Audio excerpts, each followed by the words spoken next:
नमस्कार। Welcome to मीमांसा classes. मीमांसा क्लासेस के ऑनलाइन प्लेटफॉर्म पर एक बार फिर से आप सबका बहुत बहुत स्वागत है। हमने कल जो टॉपिक कंप्लीट किया था वो हमारा था पदार्थ की विभिन्न अवस्थाएं। हमने पदार्थ की तीनों अवस्थाओं को पूरा डीपली हमने स्टडी किया था। उस टॉपिक को हमने पूरा अच्छे से कंप्लीट कर लिया था। अब आज हम एक नया टॉपिक स्टार्ट करने वाले हैं जो है हमारा आवर्त सारणी यानी कि पीरियोडिक टेबल। तो आज हम नया टॉपिक स्टार्ट कर रहे हैं, पीरियोडिक टेबल। अपनी क्लास स्टार्ट करने से पहले बिगिन करने से पहले मैं आप लोगों को एक बार फिर से याद दिलाना चाहूँगी कि जनरल साइंस की प्लेलिस्ट में, हमारी मीमांसा क्लासेस की जीएस की प्लेलिस्ट में ये पूरा का पूरा जो कंटेंट है जनरल साइंस का, ये आपको फ्री ऑफ कॉस्ट अवेलेबल है। तो एक बार अच्छे से इस प्लेलिस्ट को देखिए, वीडियोस को डाउनलोड कीजिए और अपनी जनरल साइंस की तैयारी सिविल सर्विसेज के लिए जारी रखिए। चलिए हम आज हमारा जो टॉपिक है आवर्त सारणी यानी हमारी पीरियोडिक टेबल, वो हम स्टार्ट करते हैं। पीरियोडिक टेबल देखिए, सबसे पहले तो हम इस पे चर्चा करें कि पीरियोडिक टेबल यानी आवर्त सारणी की जरूरत क्यों पड़ी। कोई भी चीज होती है वो बिखरी हुई होती है, फैली हुई होती है, तो उसका अध्ययन करना काफी मुश्किल होता है, उसको स्टडी करना, उसकी कैरेक्टरिस्टिक्स को जानना बहुत मुश्किल होता है।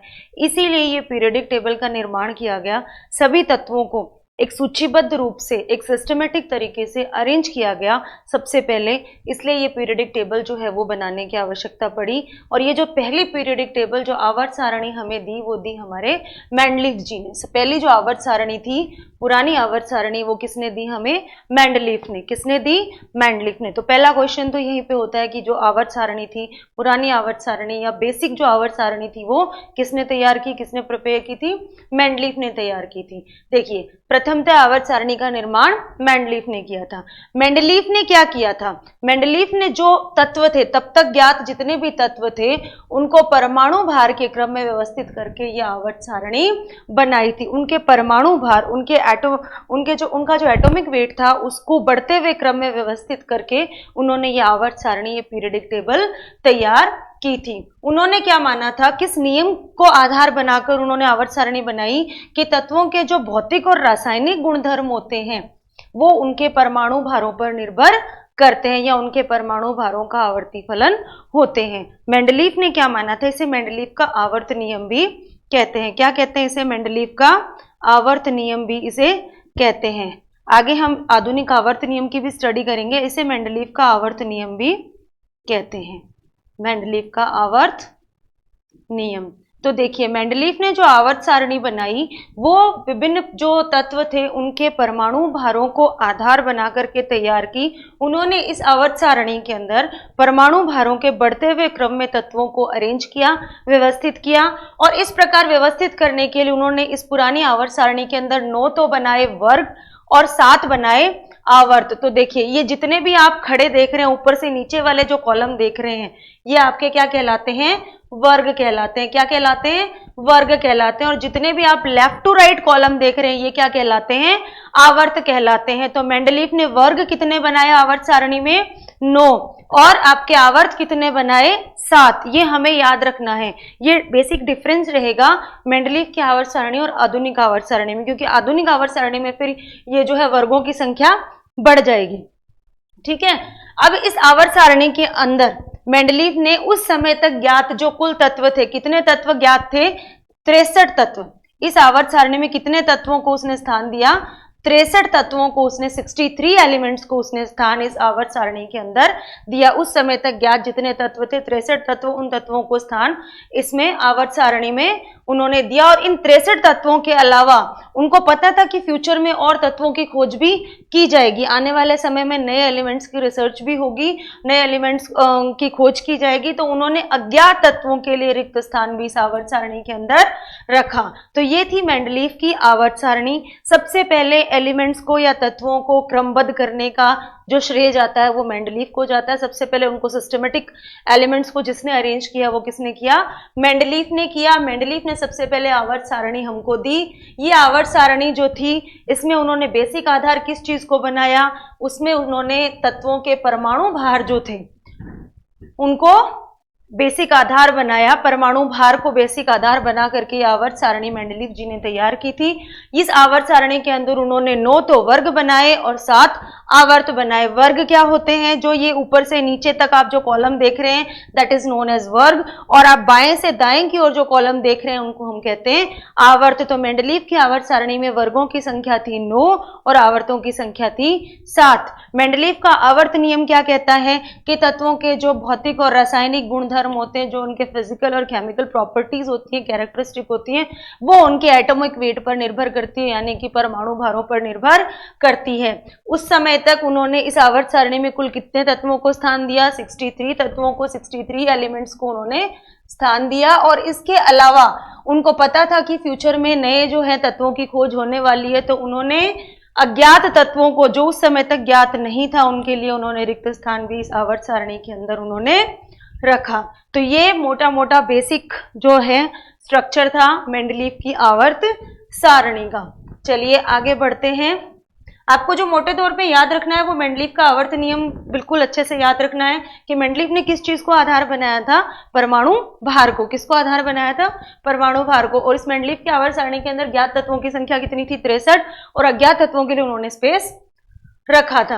अब आधुनिक आवर्त सारणी क्यों बनी होगी? क्योंकि मेंडलीव की आवर्त सारणी में कुछ ना कुछ कमियां रही होंगी, कुछ ना कुछ दोष, कुछ ना कुछ ड्रॉबैक्स उसके रहे होंगे, इसलिए आधुनिक आवर्त सारणी बनी। तो मेंडलीव की इस आवर्त सारणी में क्या कमियां थी जिनको दूर करके फिर मोजले ने आधुनिक आवर्त सारणी का निर्माण किया? तो मेंडलीव की आवर्त सारणी में सबसे पहली तो जो कमी थी वो थी हाइड्रोजन को 2 वर्गों में उन्होंने स्थान दे दिया। मैंने आपको एक दिन पहले भी बताया था कि इस हाइड्रोजन को मेंडलीव की आवर्त सारणी में आवारा तत्व या भटकता हुआ तत्व कहा गया है। इसीलिए कहा गया है क्योंकि इसको एक वर्ग में स्थान ना देकर 2 वर्गों में स्थान दे दिया था मेंडलीव ने। ठीक है, वर्ग 1 और 2 के अंदर उसको स्थान दे दिया था, तो इसीलिए इसको आवारा तत्व या भटकता हुआ तत्व कहते हैं। तो सबसे पहला जो ड्रॉबैक था मेंडलीव की आवर्त सारणी का वो यही था कि हाइड्रोजन को 2 वर्गों में उन्होंने स्थान दे दिया था। उसके बाद समान गुण वाले जो तत्व थे उनको अलग अलग आवर्त में इन्होंने स्थान दे दिया था। कुछ ऐसे तत्व थे जिनके गुण धर्म समान थे, ठीक है, आपस में उनकी प्रॉपर्टीज मिल रही थी, लेकिन उनको उन्होंने अलग अलग आवर्त के अंदर डाल दिया। तो ये भी एक ड्रॉबैक था इसका। कुछ ज्यादा परमाणु भार वाले तत्वों को कम परमाणु भार वाले तत्वों से उन्होंने क्या किया? पहले रख दिया। ऐसा उन्होंने 1-2 जगह आवर्त सारणी के अंदर किया जहां पर परमाणु भार जो था किसी तत्व का ज्यादा होने के बावजूद उसको पहले स्थान दे दिया, जबकि कम परमाणु भार वाले को बाद में रख दिया। ठीक है, ऐसा उन्होंने 1-2 जगह पे यहाँ पे किया। जैसे आप यहाँ पे देख सकते हैं कोबाल्ट और निकल के अंदर कोबाल्ट का जो एटॉमिक वेट है वो है 58.9 और इसका है 58.7। तो एटॉमिक वेट ज्यादा किसका है? कोबाल्ट का। कोबाल्ट आना चाहिए था निकल से बाद में, जबकि निकल आ रहा है बाद में। तो ये भी एक मेंडलीव की आवर्त सारणी का ड्रॉबैक था, उसका एक दोष था, कमी थी कि कई जगह पे उन्होंने ये किया कि अधिक परमाणु भार वाले जो तत्व थे उनको कम परमाणु भार वाले तत्वों से क्या रख दिया? पहले रख दिया। समस्थानिकों के लिए कोई स्थान नहीं रखा। समस्थानिक क्या होते हैं? समस्थानिक वो होते हैं जिनका क्या होता है? परमाणु क्रमांक समान होता है लेकिन उनकी द्रव्यमान संख्या भिन्न भिन्न होती है। द्रव्यमान संख्या भिन्न भिन्न होती है। देखिए समस्थानिक, इन समस्थानिकों में क्या होता है? इलेक्ट्रॉन व प्रोटॉन की संख्या, ठीक है, समान होती है, लेकिन न्यूट्रॉन की संख्या क्या होती है? भिन्न होती है। इनको कहते हैं समस्थानिक। क्या कहते हैं इनको? समस्थानिक। तो ये एक ही परमाणु के होते हैं विभिन्न समस्थानिक, जिनके अंदर क्या होता है? इलेक्ट्रॉन और प्रोटॉन की संख्या तो क्या होती है? समान होती है, लेकिन न्यूट्रॉन की संख्या क्या होती है? भिन्न भिन्न होती है। यानी इनके परमाणु क्रमांक तो समान होते हैं लेकिन द्रव्यमान संख्या इनकी क्या होती है? भिन्न भिन्न होती है। तो ऐसा भी प्रकृति में मौजूद है कि एक ही तत्व के, एक ही परमाणु के विभिन्न समस्थानिक ज्ञात हैं। उन समस्थानिकों के लिए इन्होंने इस आवर्त सारणी के अंदर कोई भी जगह नहीं रखी। एक और ड्रॉबैक था इसका कि जो लैंथेनाइड और एक्टिनाइड जो श्रेणी थी, जो बाद में मोजले ने उसमें निर्मित करी आधुनिक आवर्त सारणी में, लैंथेनाइड और एक्टिनाइड श्रेणी के लिए इन्होंने कोई जगह इसमें इस आवर्त सारणी में नहीं रखी थी। ये भी इसका एक ड्रॉबैक था। लैंथेनाइड और एक्टिनाइड सीरीज के लिए इन्होंने कोई भी स्थान यहाँ पर अज्ञात तत्वों के लिए जो फ्यूचर में ज्ञात होंगे, फ्यूचर में जिनकी खोज की जाएगी उनके लिए जगह रखी, लेकिन लैंथेनाइड और एक्टिनाइड सीरीज के लिए इन्होंने इसमें जगह नहीं रखी। तो ये मेंडलीव की आवर्त सारणी की कुछ मोटी मोटी कमियां थी। सबसे पहले कमी थी कि हाइड्रोजन को 2 जगह पे इन्होंने स्थान दे दिया। दूसरी ये थी कि समान गुण वाले जो तत्व थे उनको अलग अलग आवर्त या अलग अलग वर्ग के अंदर इन्होंने शिफ्ट कर दिया। तीसरी थी कि कुछ ज्यादा परमाणु भार वाले तत्वों को कम परमाणु भार वाले तत्वों से इन्होंने क्या कर दिया, पहले रख दिया। भाई नंबर तो बाद में आना चाहिए था सीनियरिटी के अकॉर्डिंग, लेकिन इन्होंने उसको पहले रख दिया।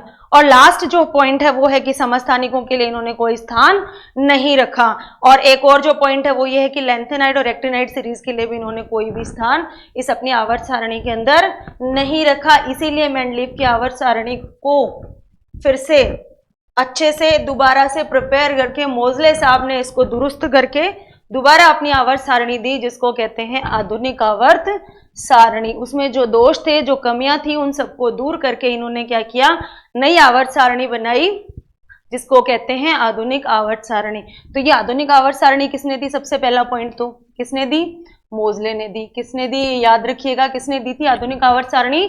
मोजले ने दी थी। ये मोजले के नियम पर आधारित है, और मोजले का नियम या इसको आधुनिक आवर्त नियम भी कहते हैं। इसको क्या कहते हैं? आधुनिक आवर्त नियम।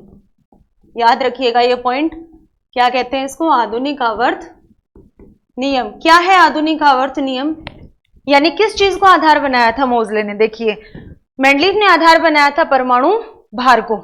मेंडलीव ने किसको आधार बनाया था? परमाणु भार को। परमाणु भार के बढ़ते हुए क्रम में उन्होंने एलिमेंट्स को अरेंज किया और पीरियोडिक टेबल तैयार की थी। जबकि मोजले ने क्या किया? परमाणु क्रमांक को आधार बनाया। किसको आधार बनाया? परमाणु क्रमांक को। और किसी भी तत्व का परमाणु क्रमांक क्या होता है? उसमें इलेक्ट्रॉन या प्रोटॉन की जो संख्या होती है वो उसका परमाणु क्रमांक होता है। तो परमाणु क्रमांक को आधार बना करके उन्होंने आवर्त सारणी तैयार की। और ये आधुनिक आवर्त नियम क्या कहता है कि तत्वों के जो गुणधर्म होते हैं वो उनके परमाणु क्रमांक के क्या होते हैं? आवर्ती फलन होते हैं। तत्वों के जो गुणधर्म होते हैं वो उनके परमाणु क्रमांक के क्या होते हैं? आवर्ती फलन होते हैं। और मेंडलीव ने क्या कहा था कि तत्वों के जो गुणधर्म होते हैं वो उसके परमाणु भार का परिणाम होते हैं या परमाणु भार का आवर्ती फलन होते हैं। तो दोनों में ये डिफरेंस है, दोनों का बेसिक आधार डिफरेंट है। उन्होंने बनाया था परमाणु भार को आधार, और यहाँ पे इन्होंने बनाया किसको आधार? परमाणु क्रमांक को आधार बनाया। देखिए, तत्वों को परमाणु क्रमांक के अनुसार सारणी में व्यवस्थित किया गया। मोजले द्वारा क्या किया गया? इन तत्वों को परमाणु क्रमांक के अनुसार, परमाणु क्रमांक के बढ़ते हुए क्रम में इन तत्वों को व्यवस्थित किया गया। कुल इसमें 18 वर्ग हैं। सॉरी, ये गलती से मिसप्रिंट हो गया, टाइपिंग एरर है। कुल 18 वर्ग हैं और 7 आवर्त हैं आधुनिक आवर्त सारणी के अंदर। आधुनिक आवर्त सारणी के अंदर कितने आवर्त हैं? 7 आवर्त हैं और 18 वर्ग हैं। कुल कितने वर्ग हैं? देखिए, लेफ्ट टू राइट आप देखिए, ये संख्या लिखी हुई है, ये क्या है? आपके ऊपर से नीचे चलते हुए क्या है? ये आपके वर्ग हैं। कुल कितने वर्ग हैं? 18 वर्ग हैं। और अगर हम ऐसे चले तो ये क्या है? आवर्त है। आवर्तों की संख्या कितनी है? 7 है। और उसके बाद ये लेंथेनाइड सीरीज और ये आपकी एक्टेनाइड सीरीज है। ठीक है, तो कुल 18 वर्ग और 7 आवर्त हैं। और इस आधुनिक आवर्त सारणी के अंदर कितने तत्व हैं? 118 एलिमेंट्स इसके अंदर लिखे हुए हैं। 118 तत्व इसके अंदर ज्ञात हैं। 118 तत्वों का इसमें विवरण है। ठीक है, अब हम देखें कि आधुनिक आवर्त सारणी के अंदर मोजले ने 4 ब्लॉक बनाए। कितने ब्लॉक बनाए? 4 ब्लॉक्स बनाए। कितने ब्लॉक्स बनाए? 4। कौन कौन से? S, P, D और F। 4 ब्लॉक्स इन्होंने बनाए। ठीक है, ये आपका S ब्लॉक, ये आपका P ब्लॉक, ये आपका D ब्लॉक और ये आपका F ब्लॉक। 4 ब्लॉक्स बिल्कुल मोजले ने अलग अलग डिफरेंशिएट अपनी आवर्त सारणी के अंदर कर दिए। तो आधुनिक आवर्त सारणी के अंदर वर्गों की संख्या है 18 और आवर्तों की संख्या है 7 और कुल ज्ञात तत्व कितने हैं? 118 कुल ज्ञात तत्व इसके अंदर हैं। 4 ब्लॉक्स इन्होंने बनाए, S, P, D और F। 4 ब्लॉक्स में इस सारणी को, इस आधुनिक आवर्त सारणी को इन्होंने बांटा। ठीक है, आगे चलते हैं। प्रत्येक आवर्त में देखिए फिक्स कैरेक्टरिस्टिक है, प्रत्येक आवर्त के अंदर पहला तत्व, आवर्त यहां से स्टार्ट हो रहा है, तो देखिए प्रत्येक आवर्त के अंदर जो पहला तत्व है वो आपका है क्षारीय धातु। देखिए हाइड्रोजन है, लिथियम है, सोडियम है, पोटेशियम है, रुबीडियम है, सीजियम है ना, फ्रेंचियम है। ये देखिए पहला जो तत्व है वो क्या है आपका? क्षारीय धातु है। और अंतिम तत्व जो है वो अक्रिय गैस है, इनएक्टिव गैस है। ये देखिए, helium, neon, organ, krypton, xenon, radon और, ठीक है, ये आपके सारे क्या हैं, अक्रिय गैसें हैं। सारी की सारी क्या हैं, अक्रिय गैसें हैं। ठीक है, नोबल गैस सारी की सारी अक्रिय गैसें हैं। तो इन्होंने ये फिक्स एक कैरेक्टरिस्टिक रखा कि प्रत्येक आवर्त शुरू किससे होगा, प्रत्येक आवर्त जो है वो शुरू किससे होगा, क्षारीय धातु से। यानी पहला तत्व इन्होंने क्या रखा, क्षारीय धातु तत्व रखा। और अंतिम तत्व एंड किस पे हो रहा है जाकर के, अक्रिय गैस पर। किस पर एंड हो रहा है, अक्रिय गैस पर। ये याद रखिएगा आप पॉइंट। नेक्स्ट जो इसका कैरेक्टरिस्टिक था आधुनिक आवर्त सारणी का, वो ये था कि हेलोजन फैमिली को एक साथ इन्होंने रखा। ये आपकी हेलोजन फैमिली पी ब्लॉक के अंदर देखिए, ये आपकी पूरी की पूरी halogen family, fluorine, chlorine, bromine, iodine, है ना। ठीक है, ये पूरी की पूरी आपकी हेलोजन फैमिली। हेलोजन फैमिली को इन्होंने एक साथ रखा। हेलोजन फैमिली के मेंबर्स कौन कौन से हैं, fluorine, chlorine, bromine, iodine, astatine और टेनिसाइन। ठीक है, ये आपके हेलोजन फैमिली के मेंबर्स हैं, इनको इन्होंने एक साथ रखा। नेक्स्ट है कि आपकी जो लेंथेनाइड सीरीज है, लेंथेनाइड सीरीज जो है वो शुरू हो रही है कहां से, परमाणु क्रमांक 57 से लेकर के 71 तक, ये आपकी लेंथेनाइड सीरीज है। ये आपकी लेंथेनाइड सीरीज है, कहां से स्टार्ट हो रही है, 57 से 71 तक। ये 71 वाला अभी ज्ञात नहीं है तत्व। और एक्टेनाइड सीरीज आपकी 89 से शुरू हो रही है और खत्म हो रही है जाकर के आपकी 103 तक। ठीक है, तो ये 71 और 103 वाला अभी ज्ञात नहीं है तत्व। तो लेंथेनाइड और एक्टेनाइड सीरीज को भी इन्होंने बिल्कुल अलग अलग रखा। ठीक है, और इनको एफ ब्लॉक एलिमेंट इन्होंने कहा। ठीक है, ये मोटा मोटा आधुनिक आवर्त सारणी का जो था प्रारूप था, खाका था, उसके गुण थे। एक बार फिर से हम देखते हैं, रिवाइज करते हैं इसको। सबसे पहले तो कि जो मेंडलीव की आवर्त सारणी के जो ड्रॉबैक्स थे, जो दोष थे, जो कमियां थी, उनको दूर करने के लिए मोजले ने इस आवर्त सारणी का निर्माण किया। तो उन सारी कमियों पर उन्होंने ध्यान दिया कि वो कमियां दोबारा से रिपीट नहीं होनी चाहिए। ठीक है, तो मोजले ने ये आधुनिक आवर्त सारणी दी। सबसे पहला क्वेश्चन तो यही है कि आधुनिक आवर्त सारणी का निर्माण किसने किया, मोजले ने किया। आधुनिक आवर्त नियम पर आधारित है ये आवर्त सारणी या मोजले के नियम पर आधारित है। ये मोजले का नियम क्या है कि तत्वों के जो गुणधर्म होते हैं वो उनके परमाणु क्रमांक का क्या होते हैं, आवर्ती फलन होते हैं। ये आधुनिक आवर्त नियम है आपका। तत्वों का परमाणु क्रमांक का मतलब क्या होता है कि उसके अंदर इलेक्ट्रॉन या प्रोटॉन की जो संख्या होती है वो उसका परमाणु क्रमांक होता है। ठीक है, उसके बाद इन्होंने इस आवर्त सारणी में आधार किसको बनाया, जैसा कि आधुनिक आवर्त नियम से स्पष्ट है। आधार किसको बनाया, मेंडलीव ने बनाया था परमाणु भार को, और इन्होंने बनाया परमाणु क्रमांक को। तत्वों को उनके परमाणु क्रमांक के बढ़ते हुए क्रम में इन्होंने व्यवस्थित किया। तत्वों को उनके परमाणु क्रमांक के बढ़ते हुए क्रम में इन्होंने व्यवस्थित किया। इस आवर्त सारणी के अंदर कुल 18 वर्ग हैं। कुल कितने वर्ग हैं, 18 वर्ग हैं और 7 आवर्त हैं। 4 इसके अंदर ब्लॉक्स हैं, एस ब्लॉक, पी ब्लॉक, बीच के अंदर आपका डी ब्लॉक है ना, और नीचे आपका एफ ब्लॉक। 4 ब्लॉक्स में इन्होंने इस पूरी आवर्त सारणी को बांटा। इस आवर्त के अंदर, प्रत्येक आवर्त के अंदर जो पहला तत्व है वो आपका क्षारीय धातु होगा और अंतिम जो तत्व है वो आपका क्या होगा, अक्रिय गैस होगी। हेलोजन फैमिली को इन्होंने अलग से रखा। इस आवर्त सारणी के अंदर हेलोजन फैमिली को अलग से रखा, जिसके सदस्य हैं fluorine, chlorine, bromine, iodine, astatine और टेनिसाइन। इनको इन्होंने अलग से रखा। और लेंथेनाइड सीरीज और एक्टिनाइड सीरीज को भी इन्होंने अलग से जगह दी, अलग से स्थान दिया। लेंथेनाइड कहां से स्टार्ट होती है, परमाणु क्रमांक 57 से और खत्म होती है 71 पे। और एक्टिनाइड जो है वो शुरू होती है 89 से और खत्म होती है 103 पर। ये आपको मोटा मोटा याद रखना है आधुनिक आवर्त सारणी के बारे में। एक पॉइंट जो दोबारा रिवीजन में छूट गया वो ये था कि कितने तत्व हैं इसके अंदर, 118 एलिमेंट्स इसके अंदर उन्होंने डिस्क्राइब किए। 118 एलिमेंट्स का विवरण उन्होंने इसमें दिया। ठीक है, ये हो गया आपका आधुनिक आवर्त सारणी। आगे और पढ़ते हैं आधुनिक आवर्त सारणी के बारे में। हम देखिए, अभी हमने पढ़ा था कि अक्रिय गैसें जो है वो आखिरी आवर्त के अंदर रखी गई हैं। अभी हमने पढ़ा था कि किसी भी आवर्त में लास्ट के अंदर जो रखी गई हैं वो अक्रिय गैसें हैं, नोबल गैसेस हैं। तो ये नोबल गैसेस क्या हैं, सॉरी अक्रिय गैसेस क्या हैं, इनएक्टिव गैसेस जो हैं, इनर्ट गैसेस जिनको कहते हैं, ये क्या हैं, सामान्यतः किसी भी तत्व से ये क्रिया नहीं करती, रंगहीन होती हैं और गंधहीन होती हैं। कलरलेस होती हैं और स्मेललेस होती हैं, किसी भी ऑर्डरलेस होती हैं, किसी भी तरह की गंध इनके अंदर नहीं होती हैं। कुल मिलाकर के पूरी आवर्त सारणी में इनकी संख्या कितनी है? 6 है। कुल मिला के पूरी आवर्त सारणी में इनकी संख्या कितनी है?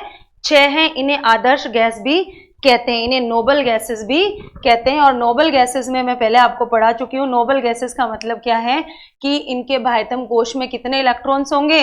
2 या 8 का इलेक्ट्रॉनिक विन्यास इनके बाह्यतम कोश में पाया जाएगा। इन्हीं को नोबल गैसेस भी कहते हैं या इनर्ट गैसेस भी इनको कहते हैं। अक्रिय गैसें ये बिल्कुल निष्क्रिय मतलब अक्रिय होती हैं, क्रियाशील नहीं होती, किसी भी तत्व से क्रिया नहीं करती हैं, कलरलेस होती हैं और ऑर्डरलेस होती हैं। आवर्त सारणी में इनकी संख्या 6 है। इनके नाम इस तरह से हैं: helium, neon, organ, krypton, xenon, radon और रेडॉन। ठीक है, ये 6 हैं। देखिए 1 2 3 4 5 और 6, इनकी संख्या कितनी है? 6। हीलियम,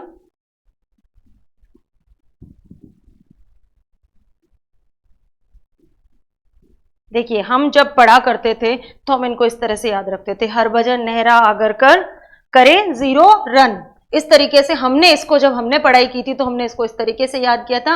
आपकी अपनी ट्रिक हो सकती है, फिर भी मैं कहूंगी कि इस ट्रिक से आप इनको याद रख सकते हैं, इन आदर्श गैसेस को, इन इनर्ट गैसेस को: हरभजन, नेहरा, आगरकर, करे, 0, रन। ये ट्रिक थी हमारी याद रखने की। आप अपने तरीके से इसको याद कर सकते हैं, बाकी ये तरीका भी इजी है और अच्छा है याद रखने के लिए। Helium, neon, organ, krypton, xenon और रेडॉन, ये 6 क्या है? इनर्ट गैसेस हैं या नोबल गैसेस हैं या अक्रिय गैसें हैं। इन अक्रिय गैसों की विशेषता क्या है कि ये बिल्कुल भी किसी भी तत्व से जनरली रिएक्शन नहीं करती हैं। इसके अलावा ये जो होती हैं वो कलरलेस होती हैं और ऑर्डरलेस होती हैं। इनकी संख्या 6 है और इनके नाम आपको याद रखने हैं। अब इन 6 ये जो 6 गैसें हैं, ये 6 गैसें प्राकृतिक रूप से पाई जाती हैं, लेकिन ये जो रेडॉन है ये जो है वो वायुमंडल में उपस्थित नहीं है। ठीक है, ये आपकी जो है ऑर्गेन्जॉन भी एक अक्रिय गैस है, जो लास्ट में आपने पीरियडिक टेबल में देखा था ना। देखिए 1 2 3 4 5 6, 5 जो हैं वो तो पाई जाती है प्राकृतिक रूप से, लेकिन ये छठी वाली नहीं पाई जाती है। और ये 7वें नंबर पे जो आप देख रहे हैं, 7वें नंबर पे जो है वो है ऑर्गेन्जॉन, है ना, ये ओजी, ये जो है ये भी अक्रिय गैस है।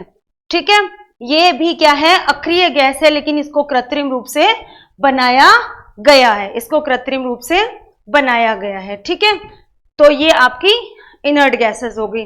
अक्रिय गैस जो होती है वो एकल परमाणविक होती है, सिंगल एटम होता है इसमें, इसीलिए इनका मेल्टिंग पॉइंट और बॉइलिंग पॉइंट जो होते हैं वो बहुत ही कम होते हैं। इनके मेल्टिंग पॉइंट, ये इनका अक्रिय गैसों का एक गुण है कि ये ना तो किसी से रिएक्शन करती हैं, कलरलेस होती हैं, ऑर्डरलेस होती हैं, और ये जो है इनका मेल्टिंग पॉइंट और बॉइलिंग पॉइंट जो होता है वो बहुत ही कम होता है। और कम होने का कारण क्या होता है कि ये एकल परमाणविक होती हैं, सिंगल एटॉमिक ये होती हैं। ठीक है, ये हो गई आपकी इनर्ट गैसेस या अक्रिय गैसें। इन इनर्ट गैसेस या अक्रिय गैसेस या नोबल गैसेस के यूज कहाँ कहाँ होते हैं? तो देखिए सबसे पहले हम पढ़ रहे हैं ऑर्गन का यूज।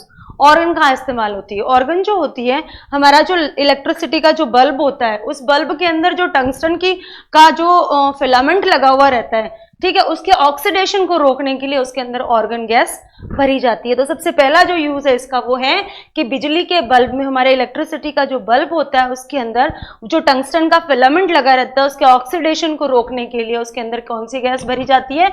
ऑर्गन गैस भरी जाती है। ये कई बार पूछा जाने वाला क्वेश्चन है, इसको ध्यान से देखिएगा।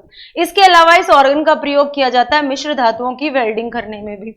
ठीक है, और इसके अलावा उच्च ताप पर होने वाले धातु कर्म में भी, धातु कर्म अभिक्रियाओं में भी इसका इस्तेमाल होता है। धातु कर्म या मेटलर्जी क्या होती है? देखिए जो धातुएं जितनी भी प्रकृति में है, वो धातुएं जो हैं वो उसी रूप में नहीं मिलती हमें जिस तरीके से हम उनको यूज कर सकें, वो हमें मिलती हैं अयस्क के रूप में। उस अयस्क से धातु को पृथक करने का जो प्रोसेस होता है वो धातु कर्म कहलाता है। तो धातु कर्म क्या होता है? अयस्क से धातु को, किसी भी अयस्क से धातु को पृथक करने का प्रोसेस या प्रक्रिया, शुद्ध धातु प्राप्त करने की जो प्रक्रिया होती है उसे हम कहते हैं धातुकर्म। तो ये ऑर्गन जो गैस है, ऐसा धातुकर्म, ऐसी धातुओं का मेटलर्जी प्रोसेस जिसमें हाई टेम्परेचर पर अभिक्रियाएं करवानी पड़े, तो उसके अंदर इस ऑर्गन गैस का यूज किया जाता है। नेक्स्ट, ये हो गए आपके ऑर्गन के 3 इस्तेमाल, 3 यूज। पहला यूज है कि हमारे जो इलेक्ट्रिसिटी के जो बल्ब होते हैं उनके अंदर जो टंगस्टन का जो फिलामेंट लगा रहता है उसके ऑक्सीडेशन को रोकने के लिए उसमें ऑर्गन गैस भरी जाती है। दूसरा है मिश्र धातुओं की वेल्डिंग में इसको इस्तेमाल करते हैं। और तीसरा है उच्च ताप पर होने वाली धातुकर्म अभिक्रियाओं में इसका इस्तेमाल करते हैं। नेक्स्ट हमारी गैस है हीलियम। ठीक है, हीलियम गैस को गुब्बारों में भरते हैं, हमें पता है। मौसम के अध्ययन में, नाभिकीय अभिक्रियाओं में, भट्टी में, समुद्र में तैराकों को सांस लेने के लिए भी हीलियम गैस का इस्तेमाल किया जाता है। ये आपको याद करना है। हीलियम गैस के इस्तेमाल कहाँ कहाँ होते हैं? गुब्बारों में भरी जाती है, मौसम के अध्ययन में इसका इस्तेमाल होता है, नाभिकीय अभिक्रियाओं में इसका इस्तेमाल होता है, नाभिकीय भट्टी के अंदर इसका इस्तेमाल होता है, समुद्र में तैराकों के सांस लेने के लिए इसका इस्तेमाल होता है। समुद्र में तैराकों के सांस लेने के लिए इसका इस्तेमाल होता है। अगली जो हमारी गैस है वो है हमारी नियॉन। नियॉन गैस जो होती है वो विसर्जन लैंप में यूज होती है। प्रतिदीप्त बल्ब, विज्ञापन जो ये लगे रहते हैं, आप बड़े बड़े होर्डिंग्स देखते हैं जिनके अंदर लाइट जल रही होती है ना, और जो ऐसे लगता है धुआं सा जैसे लगता है, अलग तरह की जो लाइट्स दिखती हैं, दूधिया लाइट्स जो दिखती हैं, उनके अंदर नियॉन गैस भरी हुई रहती है। और जो वायुयान के जो एयरक्राफ्ट्स के जो ट्यूब्स होते हैं उनके अंदर भी ये नियॉन गैस भरी जाती है। तो ये इस्तेमाल हो गए, यूजेस हो गए आपके नियॉन गैस के, हीलियम गैस के। 3 गैसेस के यूज हमने यहाँ पे पढ़े। सबसे पहले हमने ऑर्गन का पढ़ा, फिर हीलियम का और फिर नियॉन का। तो ऑर्गन कहाँ कहाँ इस्तेमाल होती है? जो इलेक्ट्रिसिटी का बल्ब होता है उसका जो टंगस्टन का जो फिलामेंट होता है उसके ऑक्सीडेशन को रोकने के लिए उन बल्ब के अंदर ऑर्गन गैस भरी जाती है। नेक्स्ट इसका यूज है मिश्र धातुओं की वेल्डिंग में इसका इस्तेमाल होता है। उसके बाद ये है कि हाई टेम्परेचर पर जो धातु कर्म की जो मेटलर्जी की रिएक्शंस होती हैं उनके अंदर इसका इस्तेमाल होता है। नेक्स्ट हमारी जो गैस है वो है हीलियम। हीलियम को गुब्बारों में भरा जाता है, मौसम के अध्ययन के लिए यूज की जाती है, नाभिकीय भट्टी के अंदर इसका इस्तेमाल होता है, और समुद्र के अंदर जो तैराक जाते हैं उनको सांस लेने के लिए भी हीलियम गैस काम में आती है। नेक्स्ट गैस जो है वो है नियॉन। नियॉन का यूज होता है विसर्जन लैंप में, प्रतिदीप्त बल्ब यानी विज्ञापन वाले जो बल्ब होते हैं उनके अंदर, और वायुयान की जो एयरक्राफ्ट्स की जो ट्यूब्स होती हैं उनके अंदर भी ये नियॉन गैस भरी जाती है। आगे बढ़ते हैं। 3 गैसेस के हमने इस्तेमाल पढ़े, यूजेस पढ़े, ध्यान से इनको याद कीजिएगा। आगे चलते हैं।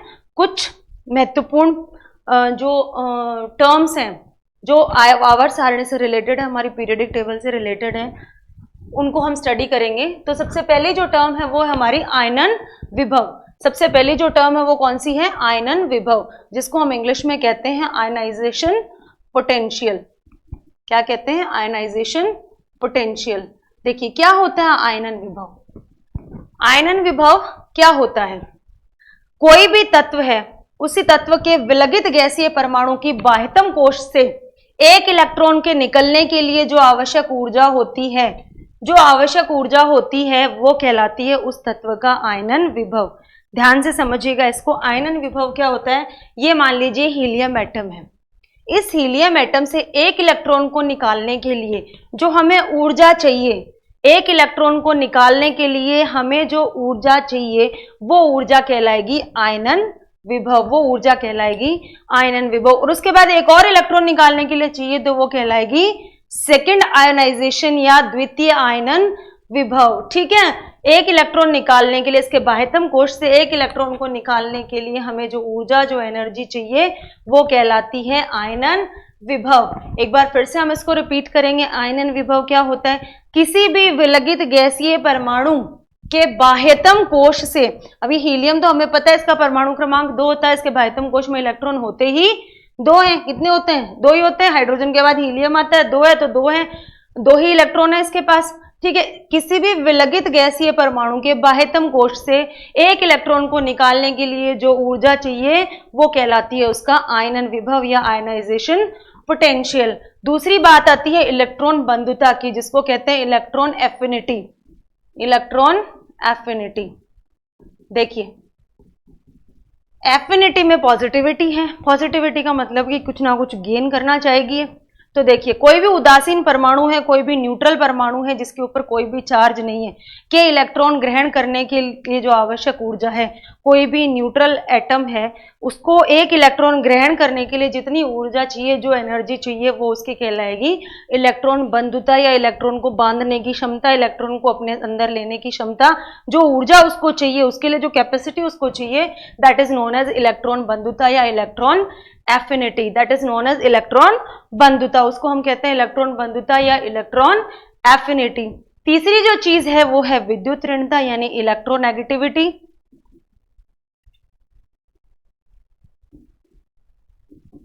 विद्युत ऋणता, इलेक्ट्रॉन को अपनी ओर खींचने की क्षमता जो कि सबसे ज्यादा किसमें होती है, फ्लोरीन में होती है। विद्युत ऋणता यानी इलेक्ट्रॉन नेगेटिविटी, इलेक्ट्रॉन नेगेटिविटी जो होती है वो सबसे ज्यादा किसके अंदर होती है, फ्लोरीन में होती है। सबसे ज्यादा किसमें होती है, फ्लोरीन में होती है। तो देखिए इलेक्ट्रॉन बंधुता और इलेक्ट्रॉन विद्युत ऋणता में फर्क क्या है, देखिए इलेक्ट्रॉन बंधुता में उदासीन परमाणु है, ठीक है, और ये इलेक्ट्रॉनों को अपनी ओर खींचने की क्षमता है, ये है आवश्यक ऊर्जा, ठीक है, ये है कैपेसिटी, ये दोनों में डिफरेंस है। तीनों टर्म्स को हम एक बार फिर से रिवाइज कर लेते हैं। सबसे पहले हमने पढ़ा आयनन विभव क्या होता है।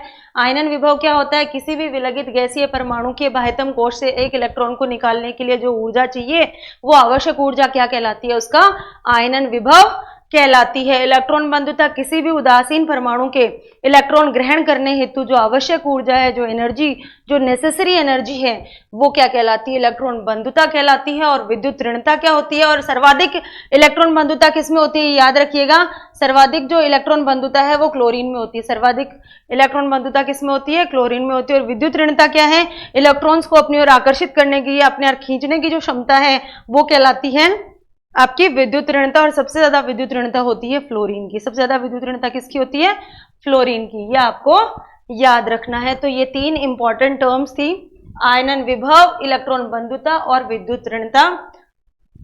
आगे बढ़ते हैं, इस आवर्त सारणी के बारे में कुछ फैक्ट्स देखिए। इन फैक्ट्स को हम चाहते तो पूरी 2-3 क्लास लगा करके पूरा अच्छे से एक एक चीज को अलग अलग, लेकिन क्योंकि हमारा जो सिविल सर्विसेज का सिलेबस है वो इतना लंबा है सब्जेक्ट वाइज कि हम अगर हर चीज को उतना डेप्थ में लेके जाएंगे तो शायद वो कवर अप ही ना हो, तो हमने उसको कंक्लूड किया है, एज कंक्लूजन हमने उसको तैयार किया है। परमाणु आवर्त सारणी में जो चीजें, जो कैरेक्टरिस्टिक्स हैं उनको, तो पहला जो हम कैरेक्टरिस्टिक ले रहे हैं वो ले रहे हैं हम परमाणु आकार और विद्युत धनात्मकता को। तो देखिए कोई भी वर्ग है, ये आपका वर्ग है और ये आपका आवर्त है। देखिएगा वर्ग में ऊपर से नीचे जाने पर, वर्ग में जैसे आप ऊपर से नीचे आएंगे तो परमाणु का आकार जो क्या होगा वो क्या करेगा, बढ़ेगा। इसको ऐसे समझिएगा, आकार जो होगा वो बढ़ेगा। वर्ग में ऊपर से नीचे आने पर परमाणु का आकार क्या करेगा, बढ़ेगा। और विद्युत धनात्मकता भी क्या करेगी, विद्युत धनात्मकता बढ़ेगी, ठीक है। दोनों चीजें ऊपर से नीचे आने पर बढ़ेंगी। जबकि आवर्त में बाएं से दाएं जाने पर, आवर्त में किसी भी आवर्त में जब बाएं से दाएं जाएंगे तो परमाणु का आकार घटेगा और विद्युत धनात्मकता भी घटेगी।